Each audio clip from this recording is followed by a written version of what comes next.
Good afternoon. My name is Wendy Nilsson. I'm here from the Office of Behavioral and Social Sciences Research at the National Institute of Health. Let me welcome you to the Behavioral Sciences Research lecture series. I'm so excited you're here.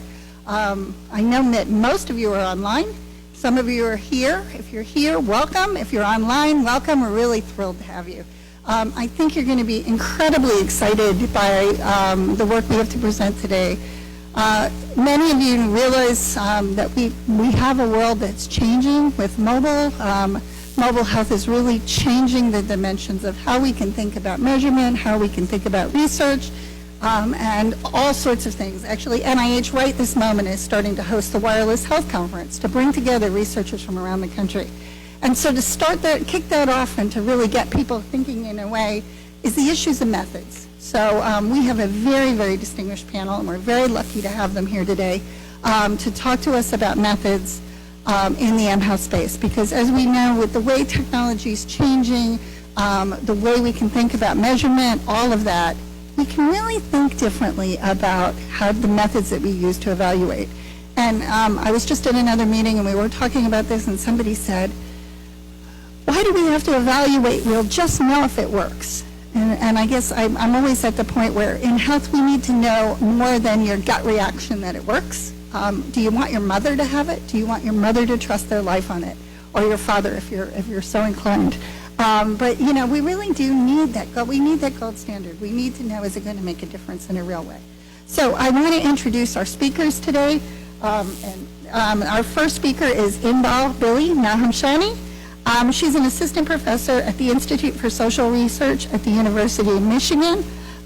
She really does amazing work in methods, and she's been working on how do you optimize methods, how do you adapt methods, how do you use what she'll tell you about is smart methodology to evaluate. Our next speaker after that will be Bethany Raiff. And Bethany is an assistant professor at the Department of Psychology at Rowan University, and she's doing really, really innovative work in the area of single case study designs.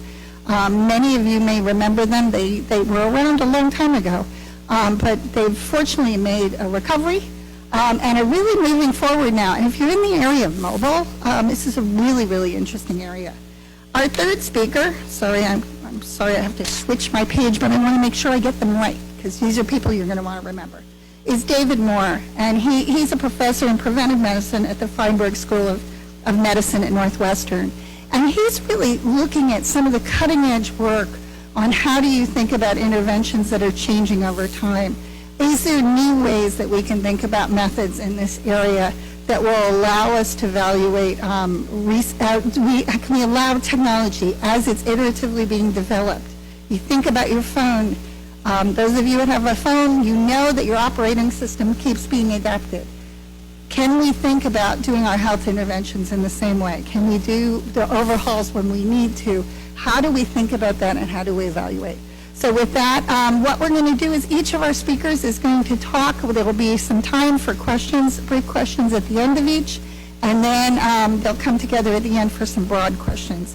But I'm really grateful you're here, and with that, I will introduce Billy. So thank you.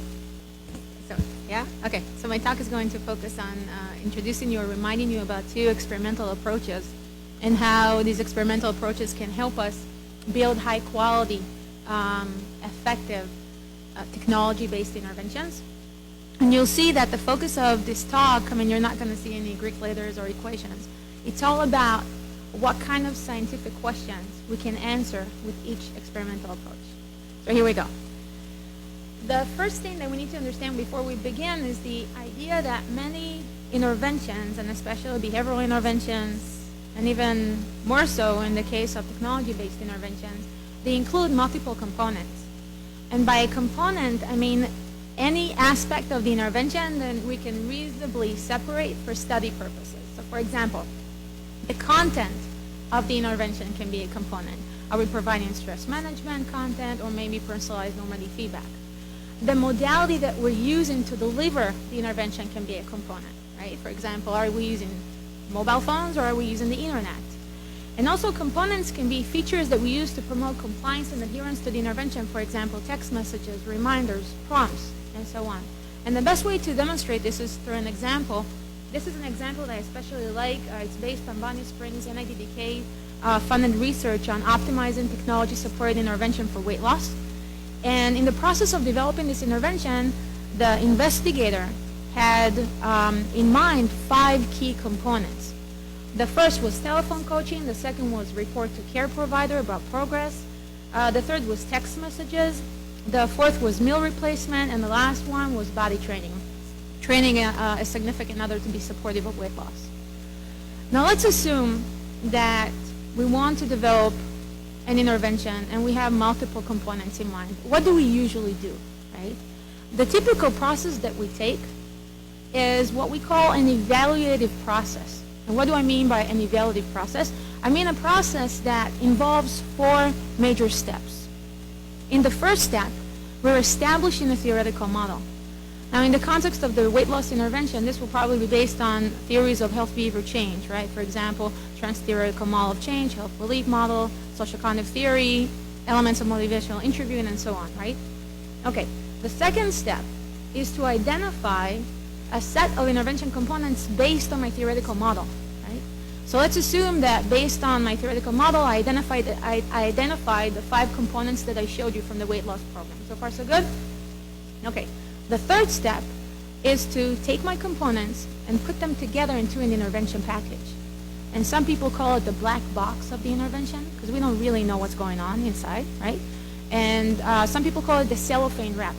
Why? Because you take your intervention components, you put them nicely in a cellophane wrap. This is how you sell it, right? Looks nice.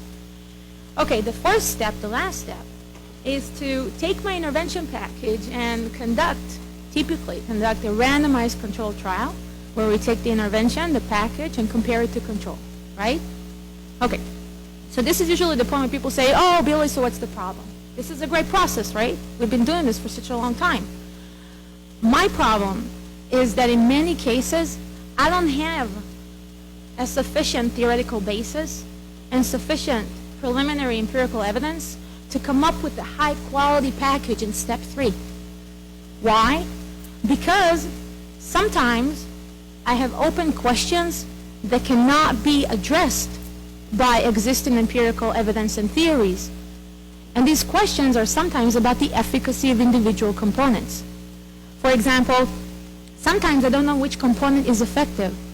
Maybe I have empirical evidence showing the text messages is highly effective for young adults. But maybe my population that I want to focus on is older adults. And I'm not sure the text messages would be appealing to them, would be effective, right? Sometimes we don't know which level of the component is most appropriate, right? Sometimes we don't know whether offering a lot of text messages per day, 5, 6 text messages per day, is as effective as just offering 1 text message or 2 text messages per day, right? So the intensity, there are questions about the intensity of the intervention delivery. And sometimes I don't know which components work well together and which do not. It's possible, for example, that body training would work well together with coaching, with phone coaching. But phone coaching and text messages might not work well together because it's going to be too much, too burdensome, too many motivational messages, right? Sometimes I have open questions about the sequencing and adaptation of intervention options, of intervention components. And I'm going to talk about this again later, but this relates to the fact that in many cases, scientists want to be able to develop an adaptive intervention. An adaptive intervention is an intervention in which the components are sequenced and adapted over time to address the unique but also changing needs of people. And later I'm going to talk about the motivation for considering adaptive interventions. But in order to develop a high-quality adaptive intervention, I need to know a lot of things a priori. For example, I need to know which component to offer first. Should I start with text messages or maybe with phone coaching? I don't know. I also need to know which component to offer subsequently. Right? Say that I started with text messages. What's next? Phone coaching, body training? I don't know. And we also need to know what is the best way to tailor and adapt the intervention over time so we will be able to effectively address the unique and changing needs of people. Right? For example, should I tailor the intervention based on progress, weight loss in the course of the intervention? Maybe based on some other assessment of response and non-response, or maybe based on satisfaction from the intervention. I don't know, right? But you get the drift. The bottom line is that we need to be able to answer all these important scientific questions in order to be able to come up to develop a high quality package in step 3 before we compare the intervention to control, right? And the question is, how do we do that? Factorial designs and smart designs can be useful in this context. I'm going to show you exactly how. Factorial designs. These designs can help us screen out all the components that we have in mind and figure out which components should be included in an intervention and which components should not. Right? Smart designs, SMART stands for Sequential Multiple Assignment Randomized Trials. These designs were developed specifically to help us build high-quality adaptive interventions. These designs can help us figure out what is the best way to sequence and adapt the intervention components over time. Okay? So let's start with factorial designs. We all know factorial designs. It's pretty simple. Factorial designs are randomized trials that involve more than one factor. And in these designs, the levels of each factor are crossed with the levels of the other factors to form a design with multiple experimental conditions. Let me show you a simple example just to demonstrate this. This is a 2x2 example. Let's assume that I want to screen out 2 intervention components, meaning that I want to know, A, whether I should include text messages in my intervention package, and I also want to know whether I should include meal replacement in my intervention package, right? This is what I mean by screen out. I want to figure out whether I should include these intervention components in my intervention, right? Okay, to do that, I will consider 2 factors, 1 per component. So I'm going to have 1 factor for text messages, and it will have 2 levels, on and off. On when people will receive text messages, and off when they won't, right? And the second factor will be for meal replacement, and again, it will have 2 levels, on for participants who will receive meal replacement, and off for those who will not. Right? To answer both questions simultaneously, I will consider this 2x2 factorial design, where I'm crossing the 2 levels of text messages with the 2 levels of meal replacement to form a factorial design with 4 experimental conditions. You see that? The first condition, everybody gets everything. Second condition, people only get text messages. Third experimental condition, people only get meal replacement. And the fourth, these are the poor people, they don't get anything. Yeah? Okay, now let's assume that I can run a trial with only 400 participants. I have 400 participants in my trial. What I can do is I can randomly assign these 400 participants into each one of these 4 experimental conditions. So now I'm going to have 100 participants in each experimental condition. Do you see that? Okay. Now let's assume that I ran this trial and I collected the data. My outcome is weight loss at the end of the program. The question is, how do I use this data to answer both scientific questions? And the answer is by estimating main effects. A main effect is the effect of each factor averaging over the levels of the other factors. Okay, and this is how it works. To answer the first scientific question, I will test the main effect of text messages by pulling outcome information from all the conditions, from participants in all the conditions in which text messages were set to on, and I will compare it to the pool outcome information across the conditions in which it was set to off. You see that? It's like a 2-arm comparison. I'm comparing half of my sample, those who got text messages, versus the other half, those who did not. You see that? Okay. The second question can be answered by testing the estimating the main effect of meal replacement. And we can do that, again, by pulling outcome information across all the conditions in which meal replacement was set to on and comparing it to the pooled outcome information from all the conditions in which it was set to off. So again, this comparison will be based on information from half of my sample. You see that? Those who got meal replacement versus those who did not. Okay? So both questions can be answered by using outcome information from my entire sample, from 400 participants. Okay, now usually we don't have only 2 components. We have more than that. So let's see what happens to the design and my ability to test these questions if I add another scientific question. Now I also want to know if I should include body training, a 3rd component in my intervention, right? So to do that, I will now consider a 3rd factor for body training, and it will have 2 levels, on and off. On for people who will receive body training, and off for those who will not. You with me? Okay. To answer all 3 questions simultaneously, I will conduct a 2x2x2 factorial design where I'm crossing the 2 levels of text messages with the 2 levels of meal replacement with the 2 levels of body training, and this will give me a factorial design with 8 experimental conditions, right? Now let's assume that my sample size hasn't changed. I still have 400 participants. So what do? I equally randomize these participants now into 8 experimental conditions. So now I have 50 participants in each individual experimental condition. You see that? Okay, so now let's assume that I ran this trial, right? The question is, how do I use this data, again, to answer these 3 scientific questions? And the answer is, again, by testing, by estimating main effects. So to answer the first scientific question about text messages, again, I will pull outcome information from all the participants who received text messages, and I will compare it to the pulled outcome information from those who did not. And I want you to notice that, again, this comparison will be based on my entire sample. I'll be comparing information from 200 participants versus 200 participants. You see that? Okay, same thing for body training. You see? I'm comparing information from participants who got body training with those who did not. So again, this comparison is based on 400 participants, and same thing for body training. I'll be comparing half of my sample versus the other half. So what's the message that I'm trying to convey? Despite the fact that now I'm addressing 3 scientific questions instead of 2, I'm screening out 3 intervention components instead of 2. Despite the fact that now I'm using a design with 8 individual experimental conditions instead of 4, and despite the fact that now I have 50 participants in each condition instead of 100, all else being equal in terms of my type 1 error rate and my effect size, I'm not losing power to detect these effects, to address the scientific questions. So adding another scientific question, adding another component, screening another component, by doing that, I'm not going to lose power. Again, all else being equal, right? Okay, this relates to what we call the recycling feature of factorial design. What do we mean by this recycling feature? We mean that outcome information from the same participant is being used and reused to answer more than one scientific question. Here, outcome information from, say, experimental condition number 1, you see that?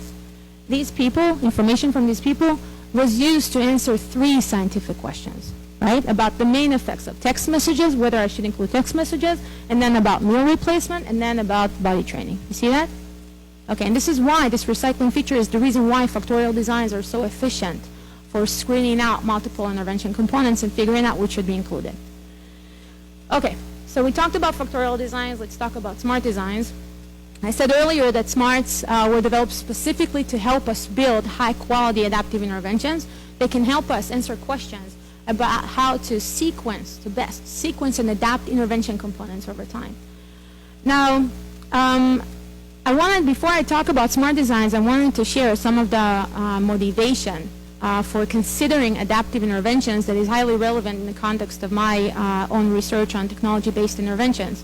I guess the key motivation for considering adaptive interventions is the fact that the same treatment might not work well for everybody, right? And different people might have different needs at different time points. So this is why it's important to adapt, to tailor the intervention so we'll be able to address these unique and changing needs. But other motivations can be, for example, cost, right? Especially in the context of technology-based interventions, some components are more expensive than others. So sometimes it makes sense to consider less expensive components first and bring in the more expensive components only to those who need it, to those who do not respond well to the less expensive components, right? Another motivation might be boredom. We know that if we keep giving people the same information, the same component over and over again, people will be bored. They're not going to get engaged, right? So sometimes it makes sense to offer new components at a time and adapt the intervention so we'll be able to address signs of boredom. And finally, cognitive overload. Right? We know that if we give people all the components that we have all at the same time, it will be really difficult for people to pay attention. So sometimes it makes sense to sequence the component and adapt the components and acknowledging that people might be cognitively overloaded sometimes, right? Okay, so this is about the motivation. Like I said, smart designs can help us build high-quality adaptive interventions. What we need to know about smarts is that smarts are randomized trials. But they're a special case of randomized trials because they involve multiple randomizations.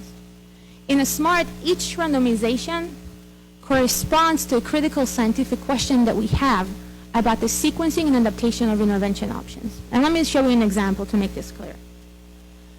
This is a hypothetical example let's assume that I want to develop an adaptive technology-supported intervention for weight loss, and I consider 3 components. The first is phone coaching, second is text messages, and the third is body training. Same components that I showed you earlier. But now I want you to notice that these components vary in terms of cost. Phone coaching is the most expensive component.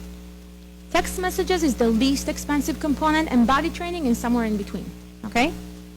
So the motivation for this SMART study and for wanting to adapt the intervention is cost effectiveness, right?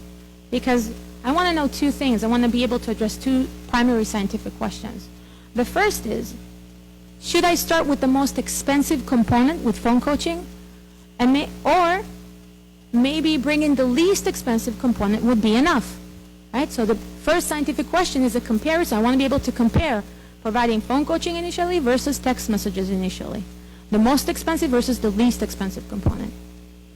And then the second scientific question is, how do I address the needs of people who do not respond well to the intervention by week 4, people who do not lose enough weight by week 4? What do I do for them? Do I offer the most expensive component subsequently, phone coaching, or maybe body training, a less expensive component will be enough? Right? So to address these questions, let's assume that I conducted the SMART study. And I want you to notice that at the beginning of the program, this is a hypothetical SMART study. At the beginning of the program, I randomized my participants equally to receive either 4 weeks of phone coaching or 4 weeks of text messages. And then at week 4, I assessed response and non-response based on weight loss. So non-responders are those who did not lose enough weight by week 4. And then I took my non-responders and I re-randomized them. I randomized them the second time to receive either 4 weeks of phone coaching or 4 weeks of body training. And I took my responders, and for them, I just stepped down the intervention, okay? Now let's assume that the outcome is weight loss at the end of the program, and I conducted the SMART study. And again, the question is, how do we use this data to answer these 2 scientific questions? And the answer is, again, by testing main effects, right? So the first scientific question can be answered by pulling outcome information from all the participants who received phone coaching first and compare it to the pooled outcome information from all the participants who received the text messages first. You see that? That's the main effect of the initial component. And I'm averaging over subsequent treatments for subsequent components for responders and non-responders. You see that? Okay, the second scientific question about how to augment the intervention for participants who do not respond well, this scientific question can be answered, again, by pulling outcome information from all the non-responders who received phone coaching subsequently, and I will compare it to the pooled outcome information from all the non-responders who received body training subsequently. So again, this is the main effect of the subsequent component for non-responders averaging over the initial component for that non-responders received. You with me? Yeah? Okay. But data from SMART studies can also be used to answer scientific questions that are even more interesting. For example, it can be used to answer questions about the comparison of adaptive interventions that are embedded in a SMART study. And what do I mean by embedded adaptive interventions? In any given SMART study, there are several sequences of adaptive intervention components that are part of the design itself. And here there are 4 adaptive interventions, 4 adaptive sequences of treatments that are part of this design. This is one of them. You see that? This one recommends that we start with phone coaching, step it down for responders, and augment with more phone coaching for non-responders. And this adaptive intervention is operationalized with this decision rule. See this decision rule? You can't see this marker. But this decision rule describes the adaptation of these intervention components. Okay? And to estimate the mean outcome under this adaptive intervention, I'm going to be using outcome information from subgroups 1 and 2. Why? Because participants in these 2 subgroups, they are consistent with this adaptive sequence of intervention components. Do you see that? Okay, so here's the second one. Start with phone coaching, step it down for responders, and augment with body training for non-responders. This is the third. Start with text messages, step it down for responders, and augment with body training for non-responders. And the fourth, start with text messages, step it down for responders, and augment with body training, and augment with phone coaching for non-responders. And this scientific question, I think, is very interesting. Why? Because it concerns the comparison of the most expensive sequence of adaptive treatments of adaptive intervention components. You see that the one in purple is the most expensive one. We're using phone coaching throughout. And the second one, the one in blue, is the least expensive one. See that? So that's an interesting comparison. And this comparison can be done, again, by pulling outcome information from 2 experimental conditions and comparing it to the pulled outcome information from 2 other experimental conditions. So again, the point is that we're not comparing individual experimental conditions. The point is that we're comparing information from across multiple conditions versus information from multiple conditions. Okay, so just to summarize, factorial designs can help us answer questions about the efficacy of intervention components. They can help us identify which components should be included in an intervention and which should not. And smart designs can help us figure out what is the best way to sequence and adapt the interventions over time. They can help us build high-quality adaptive interventions that address the unique and changing needs of people. And this is some useful information that for those of you who want to learn more about smart designs or factorial designs. I think what you were asking is if I actually did the study or if this is a hypothetical example. So it's a hypothetical example, but now it's not so. It started as a hypothetical example, and based on this example, we submitted a grant proposal. And that is currently, the work on this grant proposal is in progress. But there's a website on the Methodology Center's, there's a web page on the Methodology Center's website that includes many examples of SMART studies that were completed or that are currently in the field that are, I think, either NIH funded or NSF funded. And it's this one here.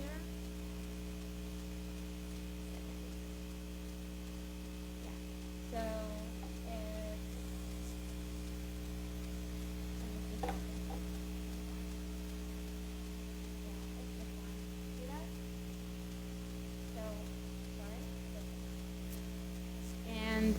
So it provides a nice summary and description of the designs of each one of these studies. That's a good resource to see how people have utilized this approach in various fields.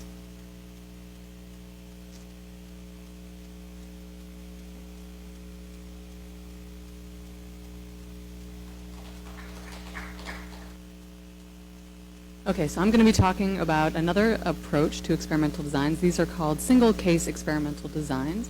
And as Wendy mentioned at the beginning, these designs have been around for a pretty long time, and they're kind of just making their way back into the mainstream. We've been doing this work for decades, but not everybody really recognized these as the powerful types of designs that they really are. So I'm going to explain, just to give you a little bit of background here, I'm going to introduce single-case designs that can be used to evaluate behavioral data. I'm going to talk about, there's several different ways that this can be done, a number of different approaches to the single case design approach, and I'll talk about each of those with the advantages and disadvantages of each in the context of some examples. And then how would we go about analyzing the data from single case experimental designs. Very briefly, I'll touch on that last topic because I could do a whole class on just that. Okay, so single case designs, really the idea here is that the focus is on the individual subject or the individual case. The case could be a person, it could be a community, it could be a group of people, but there's a focus on the individual case. And the name single case design is sort of a misleading, and they're also sometimes referred to as N of 1 designs. And that almost suggests that there's one participant or one case, a single case. And that's just not the case. It's not the situation. The true, that would be really a case study where you just look at one individual and try to investigate them, that particular individual. But in a single case design, as an experimental design, there are always multiple cases and there are multiple subjects or groups or whatever you're interested in. You never have just one individual in a single case design study. There's always multiple. So that's the first sort of misunderstanding about single case designs and where people kind of get it mixed up. So it's different than a case study. Some of the very common characteristics, every single case design is going to share these characteristics, which is repeated assessment, repeated measurement. replication of the effects. So that's really where the power of the single case design comes from, is being able to demonstrate that the effect is reliable, and we can replicate that effect in many different ways. And I'll talk about the different approaches to replicating effects. And the final characteristic of the single case design is that the individual case serves as their own control, whether that be an individual person or a group. There's not a comparison group that you're exposed or that you're comparing your intervention to. The individual themselves is that comparison. So we have a control condition, and then we compare for the same individual the intervention condition. So we'll make those comparisons so the individual serves as their own control, as opposed to having two or more groups that you're comparing to here. So all of the single case designs I'm going to talk about share these common characteristics. So when is it appropriate to use a single case design? The first would be when you have to be able to repeatedly assess the behavior over time. And that's why technology is such a wonderful new development when it comes to single case designs, because they're perfect match. The fact that we have technology that's wearable, that we can collect data in real time over repeated measurement and for long periods of time. Technology is a great way to overcome this particular characteristic of the single case design. Now we almost have too much data because we're able to collect so much. So being able to repeatedly assess the behavior is a critical feature. If you can't do that, then these designs aren't going to be appropriate. It's a good thing to use if you're interested in changing behavior and you want to not just assess the behavior but really see changes in behavior. And it's a way to establish preliminary efficacy. It's a really nice way to establish that. Sometimes it's just not ethical to withhold treatment from certain people. And so in a single case design, everybody gets the treatment. And so you're not faced with that problem. Everybody gets the treatment because everybody serves as their own control. So everybody's exposed to the treatment at some point during the intervention. And finally, this is a really flexible kind of design, and it can be applied to any funding level. So it's not just limited to certain funding opportunities. It's not like you need a huge amount of money to conduct a single case design. You don't necessarily need an R01, although you can conduct it at that level. You can also conduct it at a smaller level if needed. So this is a really amenable design to all these different funding levels.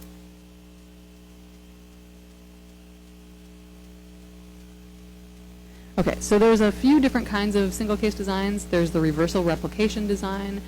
There's a lot of variety in how that can be executed. I'll give a couple of examples of that. The ABA design, the ABAB design, and lots of other possibilities. There's related to the reversal replication is the alternating treatments design. We've got the multiple baseline design and a changing criterion design as well. And it's also, although I'm describing each of these as though they're separate entities and separate approaches, you can actually combine all of them or parts of them together to address whatever your research question is. It's not limited to just using a reversal replication. You can put other elements into that to further build experimental support and evidence for whatever your independent variable might be. So starting with the reversal design here, and I'm going to be just throwing a lot of graphs at you, so lots and lots of figures here.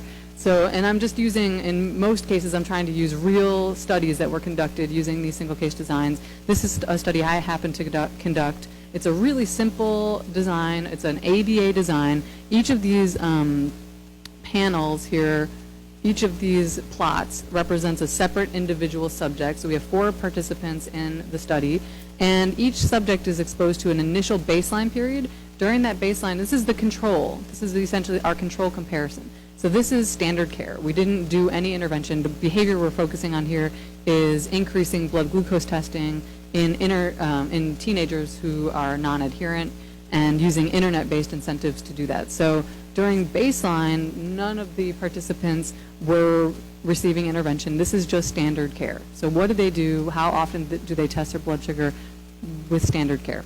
Then, and so we can see 4 is the minimum that's really recommended for blood glucose testing. That's our goal. None of the participants during baseline are meeting that goal. You can see that across all 4 participants. And so there's some replication here right off the bat that we're noting. So we've got 5 sessions during this initial baseline condition. So each time we repeat this with the same individual, we're replicating our effect. We're replicating the fact that this person is not adherent. We're just, each time we collect an additional data point with this person, we are building support for the fact that this is a true phenomenon with this individual. They are not testing their blood sugar as much as they should be. Then we do the intervention, and we repeatedly assess the behavior during the intervention to demonstrate it wasn't just an initial effect. We are able to maintain this for some period of time. Now, this is a really brief example. This is just a 5-day intervention. You can do this for much, much longer, though, as well. And then we reverse back to baseline to demonstrate that it's really because of our intervention, the presence of our intervention, that the behavior changed. So here what we're basically trying to do is essentially show that the behavior goes on and off like a light switch. So when we introduce our variable, the behavior goes on, and when we take it away, the behavior goes off. And each time we're able to replicate that on-off sort of light switch, we are building support, building confidence in our independent variable. So we replicated that, the baseline, not only each day that we were collecting a new data point within a condition, but also across conditions. We are replicating that finding that they're not adherent when there's no intervention. And then we're also replicating that the intervention had this increasing effect across subjects when we show that every subject in the study, all 4 participants, show that same pattern of increasing blood glucose testing with introduction of our intervention. So we're replicating across a lot of different levels here in many different ways. And this is just the simplest ABA reversal design. You can get much more complicated with it, and you can get much more.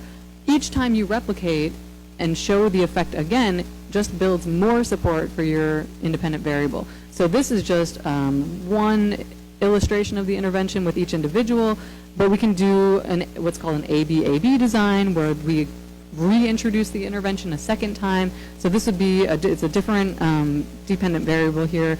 We are trying to increase peer interactions in a child.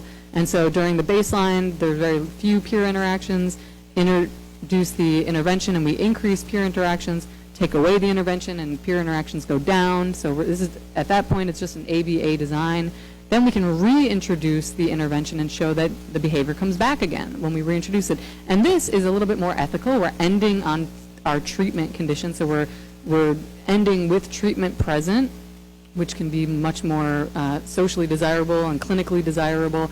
If you don't want to remove the intervention, again, now you've really demonstrated that we've got an effect here, and let's keep that in place now that we've built our confidence in the independent variable. So, and you can also do some really creative things with these designs. You can compare different interventions.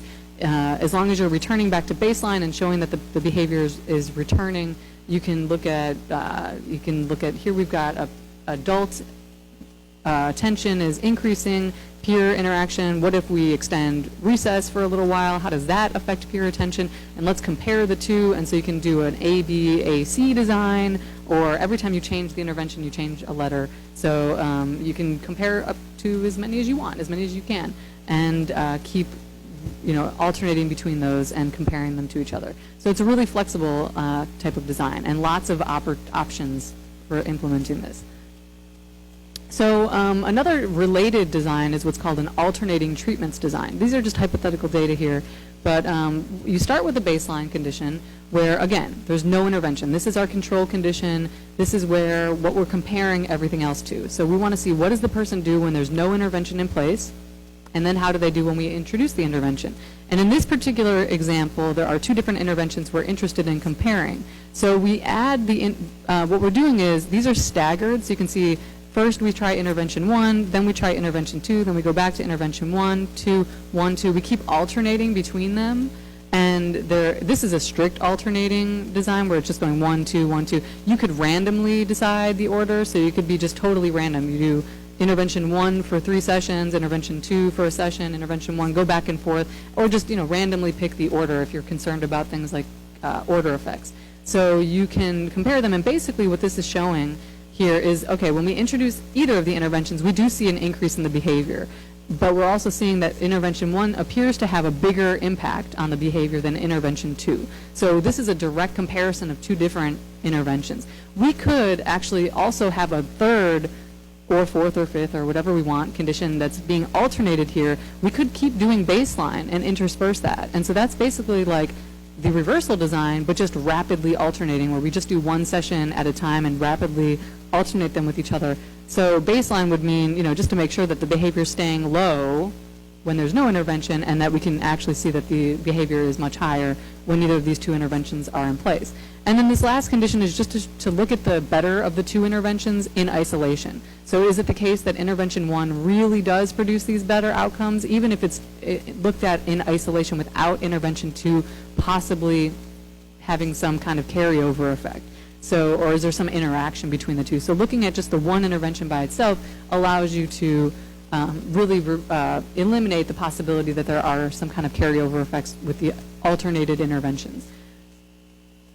So it's nice to end with the more effective treatment when you're looking at this kind of intervention or design.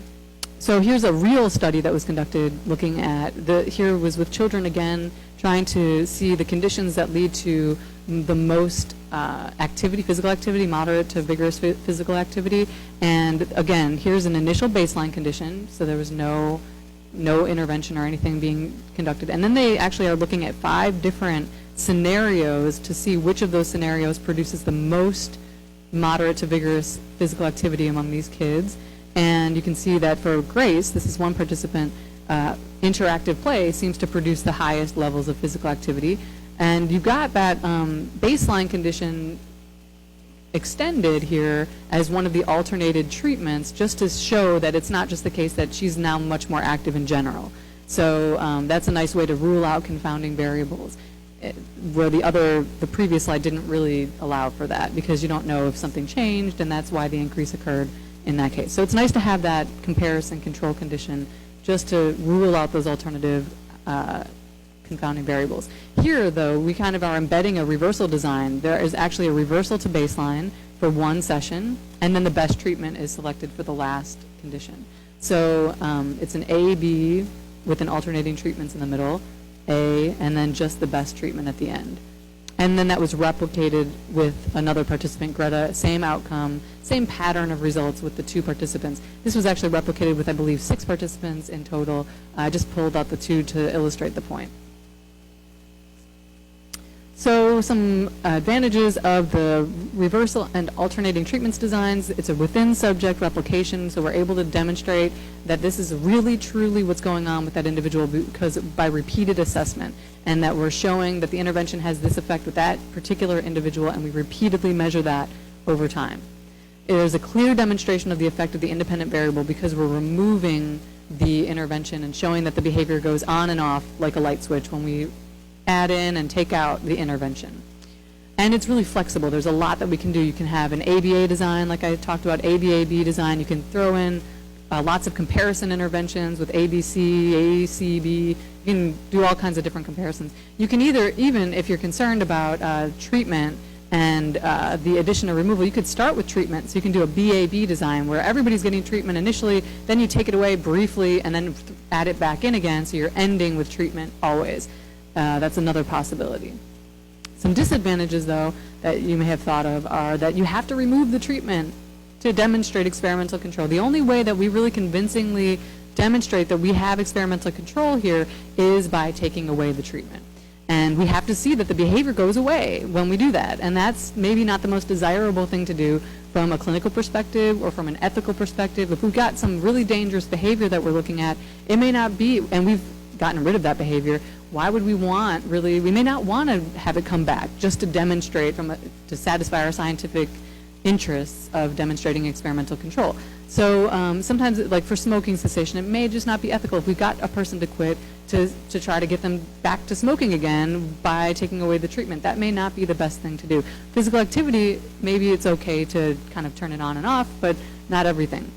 You also do have the risk of carryover and order effects, which you have to be careful about. With the reversal design, you can try to extend out your conditions until you wash out sort of those carryover effects. So you may see it at the beginning of a condition, and you want to extend that condition out till those wash out. And you can try to counterbalance order of exposure to things and things like that.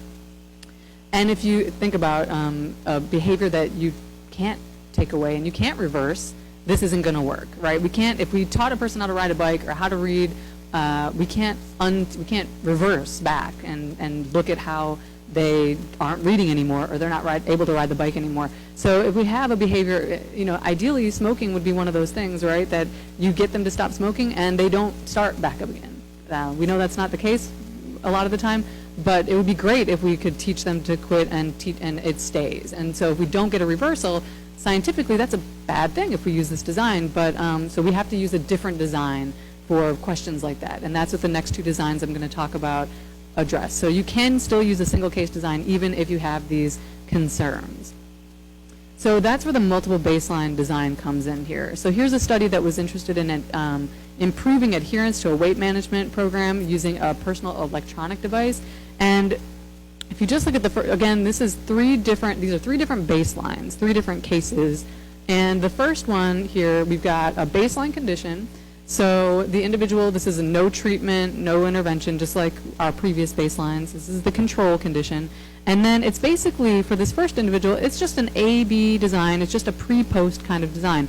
We're looking at pre-intervention and we're looking at during the intervention, what the person does. And what we see here for this individual is that their weight or their adherence is low, and then we introduce the intervention and it increases their use of this weight management system, right? But at that point, we can't rule out any extraneous variables. We don't know, did something happen to the individual, or we can't rule any confounding variables out at this point. So that's where these other baselines come in. So for the multiple baseline, what you're doing is you're extending the baseline out for a variable duration, number of days, and each individual has a different number of baseline days so that you can say it's only when my intervention was introduced that the behavior changed and not any other time. And that's what you want to demonstrate with a multiple baseline design, that the behavior changes when and only when I introduce the independent variable. So each time you replicate that and you extend your baseline out a little bit longer, you are building support for your independent variable.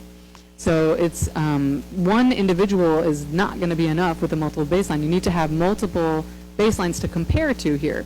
And that, what I mean by the baseline, it doesn't necessarily have to be different individual people. It could be different behaviors. So we're talking about studying for math versus reading versus history, or it could be physical activity at home versus at work versus on vacation, things like that. So you're looking at different settings or different behaviors or different individuals. So you do have some flexibility there in what it means, what the multiple baseline refers to. But you need to have some multiple baseline so that you demonstrate that when I introduce the independent variable here in the second one, that I don't see changes in this third baseline until I add the independent variable. So you want to make sure that you're not getting changes in the unaffected baselines until you make that change. That's the critical feature to the multiple baseline design.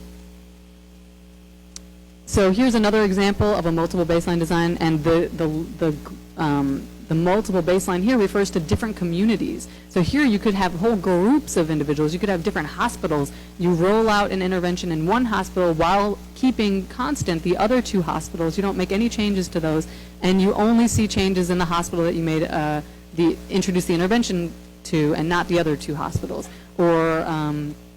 And then eventually you introduce the independent variable to the second hospital and then to the third.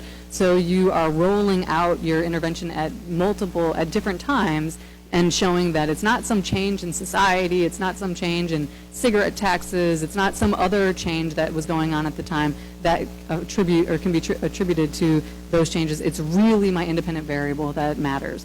Again, each time you replicate that with another baseline, you build support for that, your independent variable. So the more times you replicate this, the better support you have. A minimum of 3 is kind of the recommendation, but you could go to 20, 50, 100 baselines. It's kind of what you're able to do. Here is what's called a changing criterion design, and it is very similar to the multiple baseline design as well. So here, this is a case where we're trying to decrease daily smoking in an individual, And we've got a baseline condition here again. We just kind of get an idea of how much does the person smoke. And then we change the criteria for whatever our intervention is over time and show that the behavior only changes when the criteria change. So the line that you may be able to see there corresponds to whatever the criteria are. So in this case, let's just say the individual was getting some kind of an incentive when they reduce the number of cigarettes that they smoke each day, and the criteria for getting that incentive is 47 at this first stage, and then it goes down to 43, and then down to 40, and so on. And so you can see that we only see changes in the behavior when we make changes in the criteria. So again, it's just like the multiple baseline design. That's how we're demonstrating experimental control, that the behavior changes when and only when we make a change in our criteria. And the behavior should sort of map onto it and change in a stepwise fashion with the criteria changes. And here's another example of the same idea, but this is with physical activity and sedentary adults, so trying to increase their steps taken per day with the changing criterion design and seeing how their behavior, their number of steps taken maps on to those increasing criteria over time. And it's replicated across 2 individuals. You see the same pattern for both individuals over time. So the advantages of the multiple baseline design are that you don't have to remove an effective treatment. You can keep that treatment in place. You end with treatment. Everything is, once they get the treatment, you can keep the treatment present. It's very flexible. You can look at different behaviors, different settings, different participants. And some of the disadvantages with the changing criterion design, it's kind of clear. You have to have a quantitative measure, a quantitative intervention, something that you can quantify and change in some kind of a stepwise fashion. Number of texts given per day, things like that are quantitative in nature. And you may need to have more participants just to demonstrate experimental control, because it is each replication really requires each replication further support. So the more you can replicate, the better, more convincing the story is. So what do we do with the data? How do we interpret it? You can see that graphing is incredibly important to a single case design. That's all I've shown you are graphs. Looking at the data, being able to see the effect is what we are looking for. So is there a reliable effect? Are we able to demonstrate that effect across individuals within the individual in a reliable way? What's the magnitude of the effect? Here we use what we call the interocular trauma test, where it should hit you in the face, in between the eyes. That's where you want to see the effect, and just hit you in between the eyes, and you've gotten an effect. I don't need to know a p-value to know I've got something here. Although we can still use statistics, and there's nothing wrong with that, but we should be able to see the effect on an individual subject scale. Are these results clinically meaningful and socially valid? And really, as you can see, we focus a lot on the individual subject. So some of the things we look at in our graphs are how much variability in the data is there. So what's the range in the maximum and the minimum of responding for each condition? If there's a lot of bounce, as we call it, where there's behaviors just kind of all over the place and it's hard, then you may not be able to see an effect because the data is so variable. So you want to make sure that that variability is somehow contained. How much do the data overlap across conditions? There can be some quantitative rules to make those decisions. And trends, was the behavior already improving before you even introduced your independent variable? Maybe it wouldn't make sense to do that if the behavior was already improving. We look for things like mean shift, so comparing the means in the different conditions to see that we have a really good magnitude effect. Looking at level shift, so the last data point from the previous condition to the first data point in the next condition. And this is really the emphasis on individual subjects' data. So even if you have a lot of subjects, and this is a group design that I'm showing here, but because I'm a single case design researcher and that's my training, even when I have a group design and I have a lot of subjects, I look at individual subject data. And there's ways to do that isn't super overwhelming. So here the graph is a median. That's what the bar represents, but each individual dot represents an individual subject. So I can see the spread of the outcomes across with every single participant who is in my study. And getting even more detailed with the individual subjects, this is a graph. I love this graph, and I think it overwhelms people when they first see it. But it's telling you so much information in just one picture. We can tell so much information. Each line is an individual subject. And these are people who are trying to quit smoking. So we're collecting carbon monoxide samples from them every single day. The thin line represents a sample, a CO sample that is indicative of smoking, so they're smoking positive. A thick line represents abstinence, and a break in the line, and a space is non-compliance, so they didn't submit any CO sample at all. And you can see, you can look at the individual subjects across the different conditions and see their own individual pattern, or you can look at the gestalt and kind of look at the whole picture and see, okay, it looks like there's a lot more dark, continuous dark periods in the contingent group than in the non-contingent group. So I can look at the general, the group sort of behavior, but I can also look at the individual subject's behavior, which is, I think, really important. And so I love this kind of way of looking at it. And there are some standards that people have tried to recently put in place for evaluating single case designs, and really it's just, you know, the number of the number of sessions per condition should be anywhere from 3, but really ideally at least 5 sessions per condition, and at least 3 participants, or and more is obviously even better. So each time you can replicate, you build support. So in conclusion, single case designs are a really great method to rigorously and efficiently establish feasibility as well as preliminary efficacy. They help to overcome some ethical barriers to withholding or discontinuing treatments from individuals. And you can obviate some logistical issues. If you have limited access to participants, this could be a way to try to overcome that issue. For more information, there's some great textbooks. My co-author and I, Jesse Dallery, have published a couple of recent articles on this that I encourage you to try to read, and there's a lot of other sources on this out there as well. Feel free to email me if you have any questions. All right. So this talk I'm going to be giving is a little bit different than the other two in a couple of ways.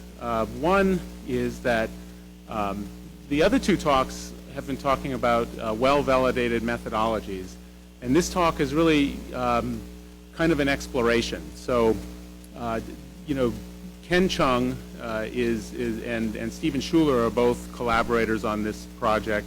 Ken Chung is a statistician at Columbia, and Stephen Schuler is a colleague of mine at Northwestern.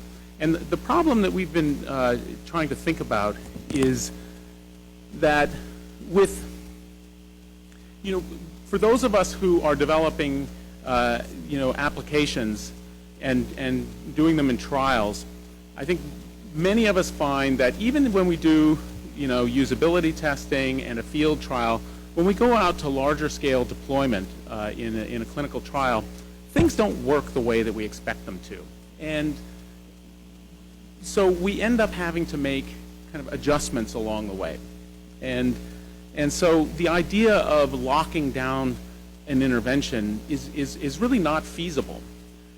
But as soon as we start to think about not locking down an intervention, we kind of run into, well, we run into problems with study sections, but we also run into kind of methodological problems. And so what we're trying to do is think about methodologies that we can use that can allow us to change interventions during the course of a trial and yet sort of preserve the integrity of the trial. So what I'm going to present today is really our initial our initial thoughts, and I understand here that we can't get questions from the online audience, which is unfortunate, because one of the things that I would really like at this point is to get questions, critiques, and thoughts, because this really is something that we're developing and trying to formulate. So I would welcome any emails or comments outside of this at this point.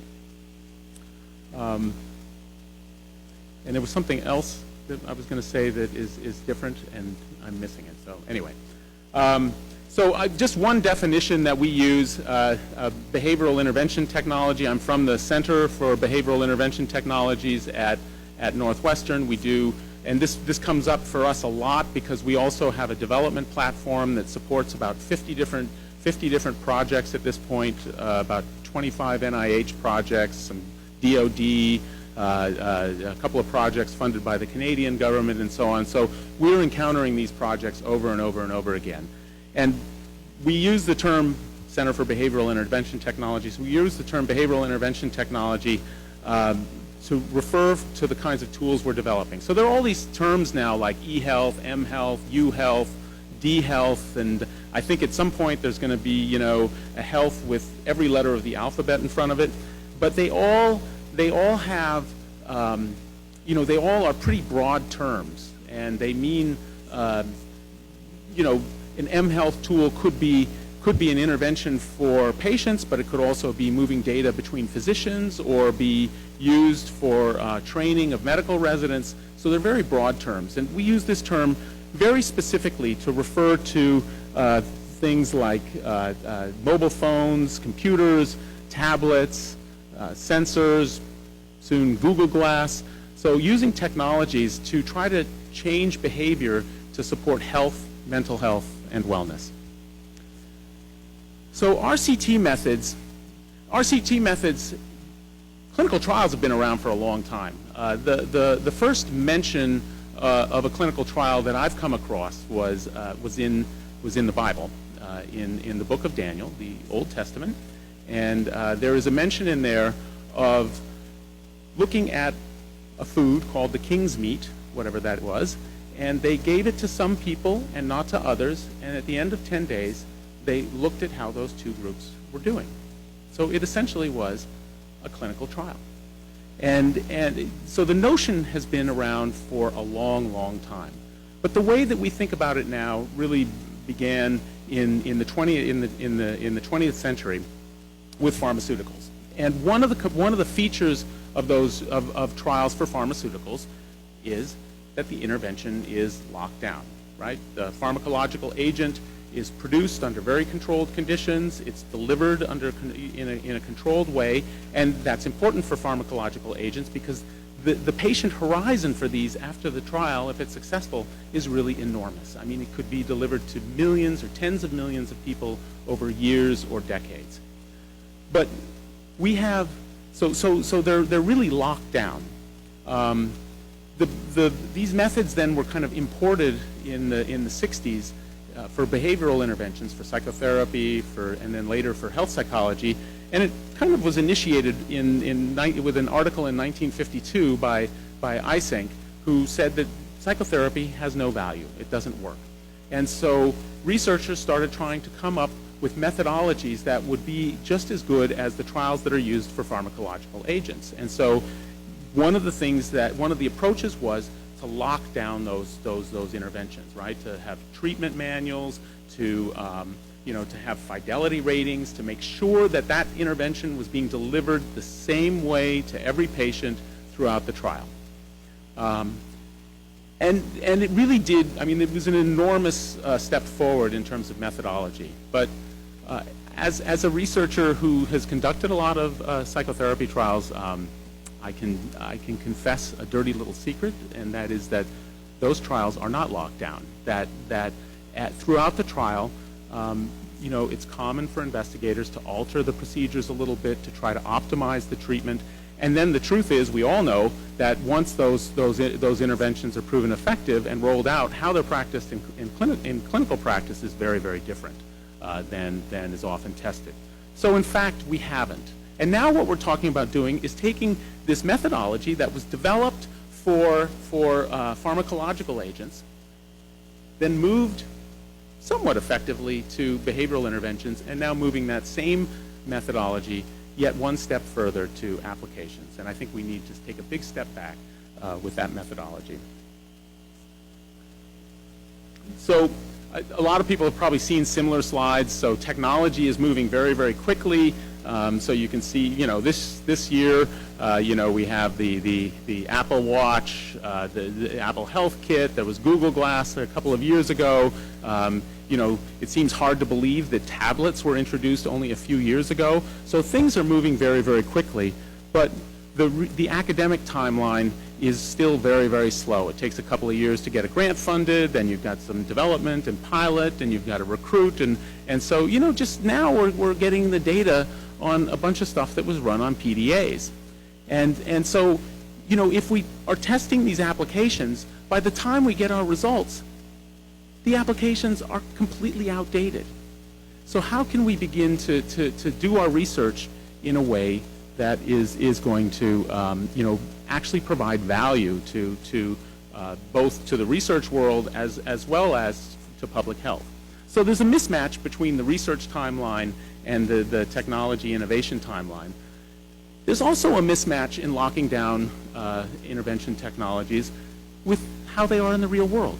So, if applications change, they're constantly changing. Developers are, you're always getting pushes to applications that you have on your phone that change it. And they change for a variety of reasons. There's increasing capabilities for data transmission, increasing computing power on phones that make more and more possible. Developers see little features in other applications and they cannibalize them and then recreate them in their applications. And then patient expectations change. So even if, if you look at an application that was developed 3 or 4 or 5 years ago, it's going to look antiquated. You're not going to be as interested you likely won't be as interested in using it as something that is developed now. So patient expectation, so even if you don't change your application, the people using your application are changing and their expectations are changing. So the idea of locking down an intervention just does not make sense, from a variety of perspectives. So should we be testing these in lockdown way or frozen, as some people say? And I would argue no. But if we're allowing applications to change, it raises the question, what are we testing then? It's not like a medication where we're testing a specific thing. And I'd argue, or we'd argue, that what we're testing is principles. And what we should be doing is testing principles. Because by the end of a trial, it may not necessarily, that application itself may not necessarily in its existing form be as useful, but the principles will have much, have much more durability. So what's a principle? Well, a principle is defined as an underlying rule or model. And we can, so what we need to do then is to be able to define our principles. And so, I'm going to skip through this and I'll come back to it. So to define a principle, we have to have a model that spans both, both the behavioral science and the engineering or the instantiation, the technological instantiation of the application. Because really what the patient is receiving is an amalgam of both of those. And so we have developed a model, and this is a recently published paper of a model that tries to explain the why, what, how, and when of applications, a way of defining intervention technologies. And so we have a behavioral, a behavioral component, which has clinical aims and behavioral strategies, and then the technological instantiation, which has what we call bit elements, characteristics, and workflow. And I'll go through each of these individually. So the clinical aims are probably familiar to most of the behavioral scientists in the audience.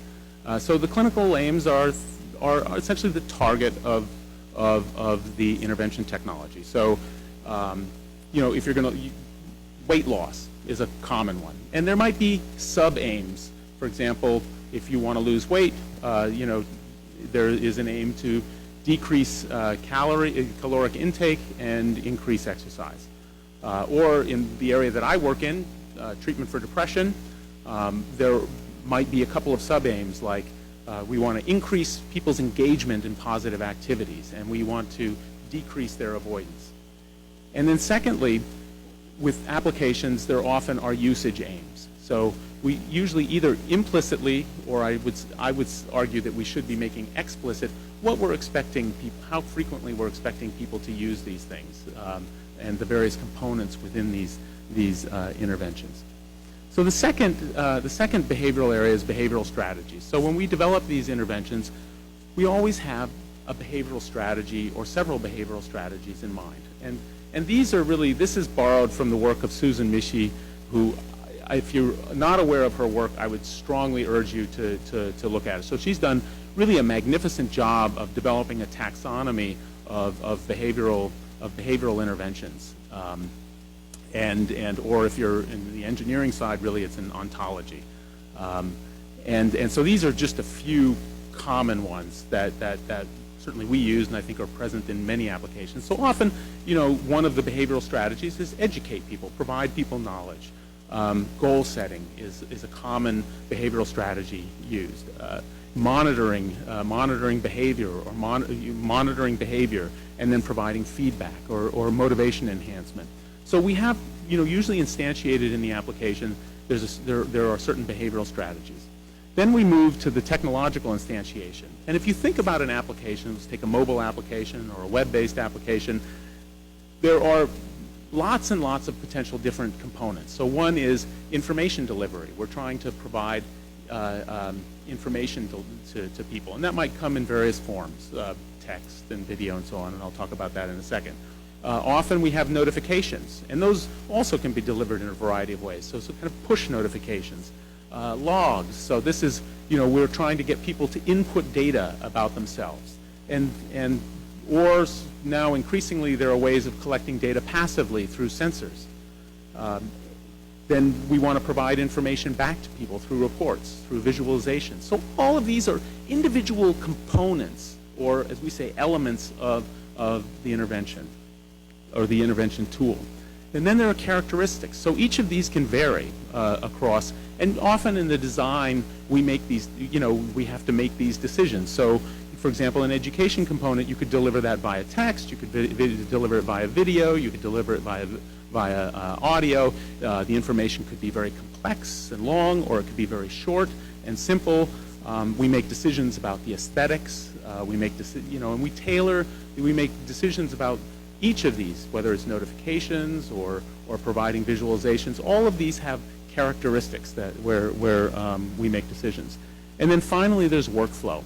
And so workflow is kind of the sequence with which these elements are provided. So some intervention technologies are user-defined. So everything is open to the person from the very beginning, and they can access it as they will.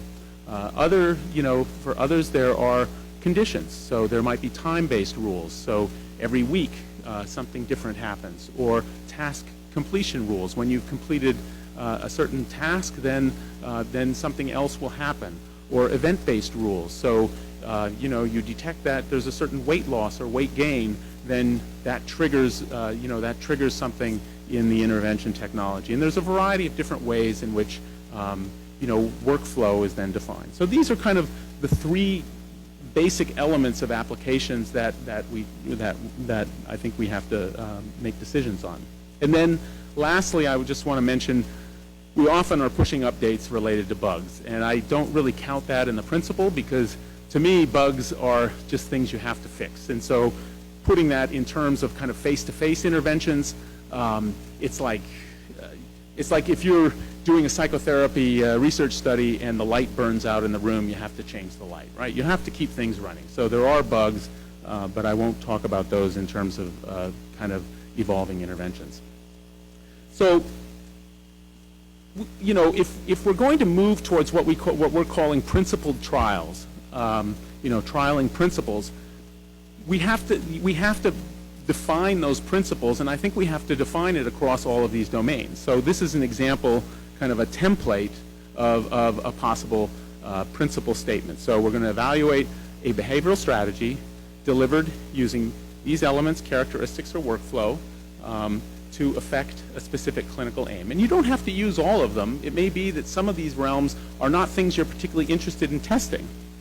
And let me give you an example here from MyFitnessPal. So let's say MyFitnessPal, let's just imagine that MyFitnessPal a few years ago wanted to run a clinical trial. And they decided that they wanted to use this methodology. So MyFitnessPal might have said something like this. MyFitnessPal aims to support users in goal setting and self-monitoring using logging and feedback to support weight loss and physical activity, right? So that would maybe describe what they were trying to do a few years ago. But they've been updating their app. And so if they were running a trial, let's think about some of the changes that they've made to the application. So they've changed the aesthetics. There's nothing really about aesthetics here. They weren't really interested in our hypothetical example. They're not really saying that they're interested in in anything about the aesthetics, so that would be something that they could go ahead and change. They also added, scanning barcodes of foods to get nutritional information in, right? Made it easier for people that want to use that. So that's essentially, you could consider that a logging feature. It's pulling data in, albeit passively, pulling data into the system. So that might be an update that would be okay if this was your principal statement. But then let's say you want to start pulling in data from different users and start looking at, how you could support this through social networking.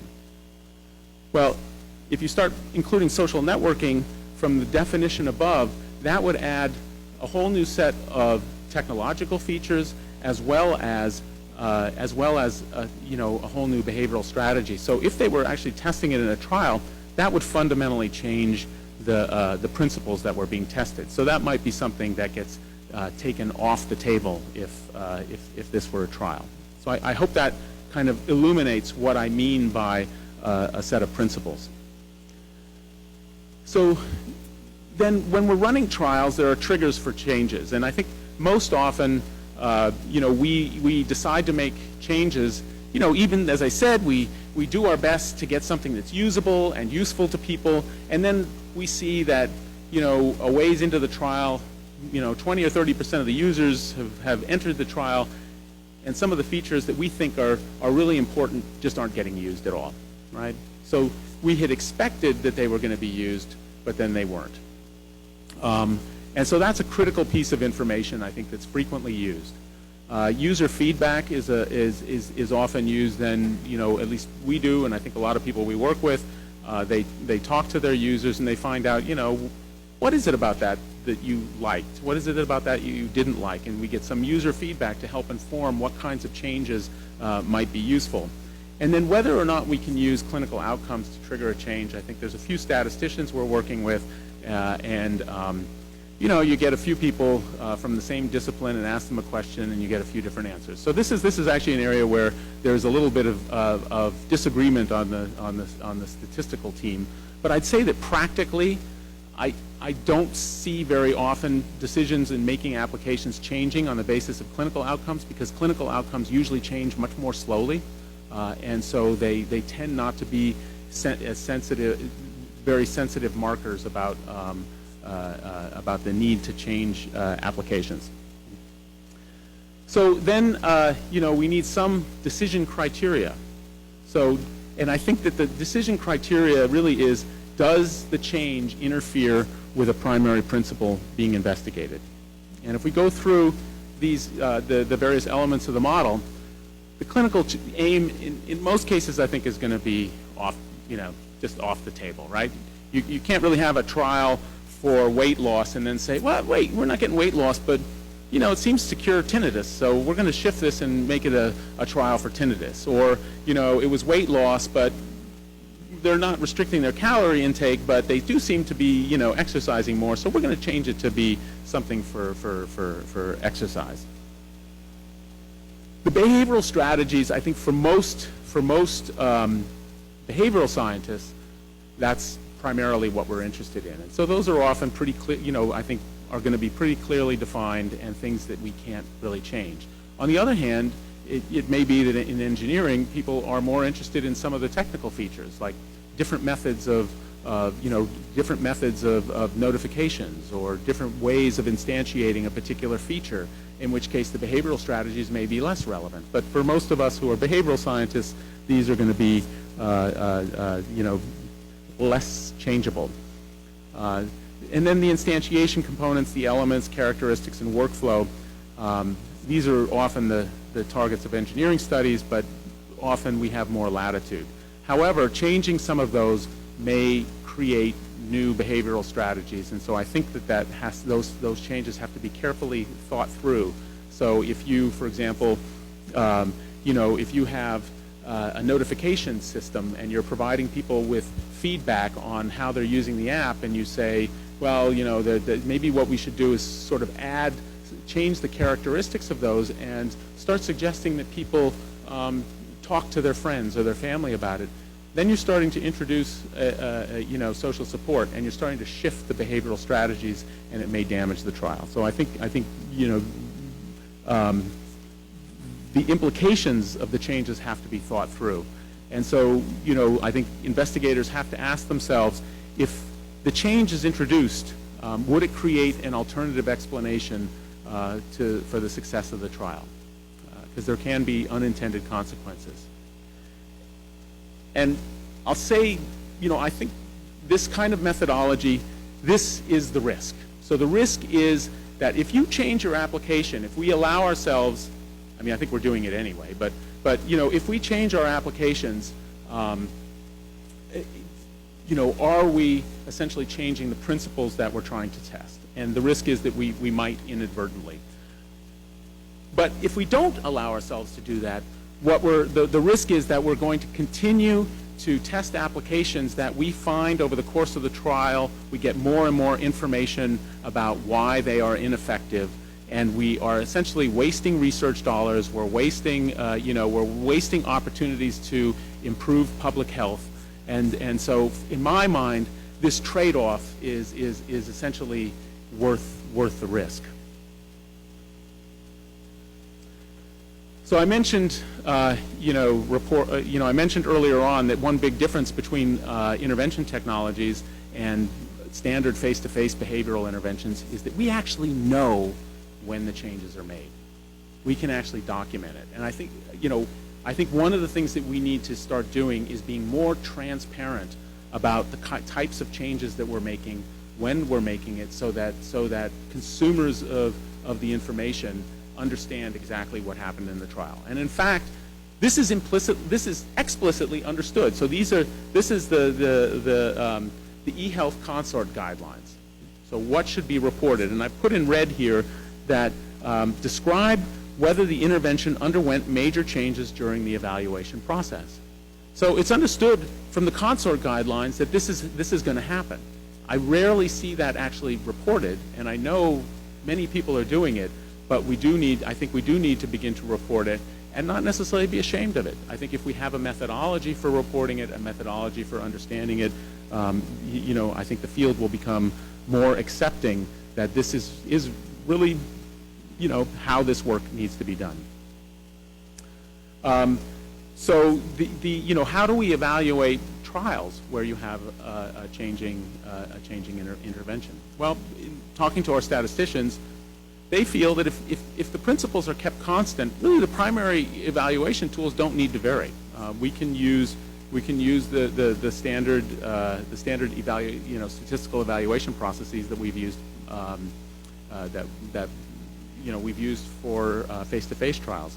We may want to look, for example, at whether those changes have changed outcomes, whether those are use outcomes or clinical outcomes, and those we can do, by running the statistical models with a varying ordinal component. There's one other opportunity, I think, here that I want to mention, and that is that we can run trials within trials here, and so I think frequently when we see that a specific feature or component of an intervention is not working, we come up with lots of different potential solutions. And sometimes we don't know which one is going to work. And so one of the things that we can do is to begin to run small trials within trials, and using adaptive randomization, efficiently test which of those is most effective. And so here's just an example. So we have here at R is the randomization, and so imagine that a group of participants is randomized to a control treatment, and then this behavioral intervention technology with the five elements. And so, clinical aims don't change, the behavioral strategies don't change, but let's say if you see the characteristics, let's say with like our Fit Ninja example, they decided, to make some changes to the aesthetics. So there was a change made, but they knew what they wanted to make. Some changes to the workflow might have been made, but there was certainty there. But let's say with the bit elements, let's say with that they weren't sure, do we allow people to get their caloric intake from, a database where they can put in the name of the food and it has all of the nutritional information, or do we use barcodes? And you could say then, we don't know, we only want one or the other. They actually have both, but let's say they only wanted to have one, and you could go ahead and start randomizing people within that arm to get one or the other, and then adaptively assign people. And as you begin to see that one of those is working better, you can end it, which is the E there. So, one of the problems that comes up when we talk to people about this is they say, well, trials are powered for the primary outcome. So how can you be powered then to test that in, within an arm?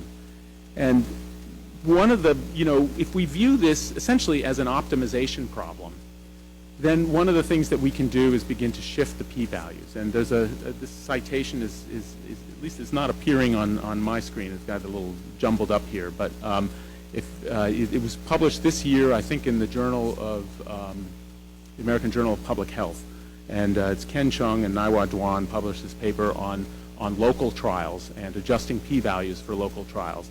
And you can adjust p-values sometimes up to close to 0.5 for local trials for making kind of optimization decisions. Now, what that means is that you can't then generalize those findings beyond this specific context, but it becomes a tool to be able to make decisions within a trial about to kind of optimize the outcomes. So that's essentially what I wanted to talk about. Just to summarize it here, we think that what we need to move towards are principled trials, testing principles and not apps. And to do that, clearly we need to have a method of defining what those principles are. And so we've tried to create a method of defining principles that include both the behavioral and the technological aspects. We need then to have methods of documenting and reporting and methods of evaluation. I think there are certainly limitations. And the biggest is that it increases the risk of unintended consequences that could damage the trial. But I think we certainly need to move towards this because the costs or the risks of unintended consequences, I think, are relatively small compared to continuing to conduct trials that are conducting trials of applications that we increasingly know are not going to be effective or will never be deployed. So that's, I think, basically what I had to say. Thank you very much. Any questions or comments? And again, for those of you still online, I'm happy to receive things by email. I probably won't get back to you in the next couple of days, but I'm certainly interested in hearing the kinds of things that you have to say, including criticisms. This is a work in progress. So you guys actually, this is our usability testing. This is our beta testing. This is our rollout. So I would rather get this information and these critiques early. So I'd welcome your comments. Thank you.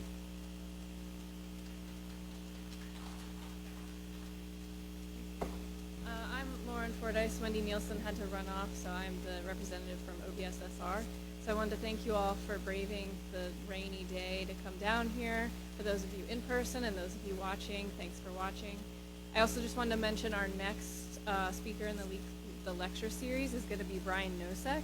He's going to be on November 14th talking about replicability, which I can't say that word, in the social and behavioral sciences. So if you check our website, we'll have that information. And again, thanks to all of our speakers. This was a fascinating discussion about methodology and applications in health. So, and thanks for all of you watching.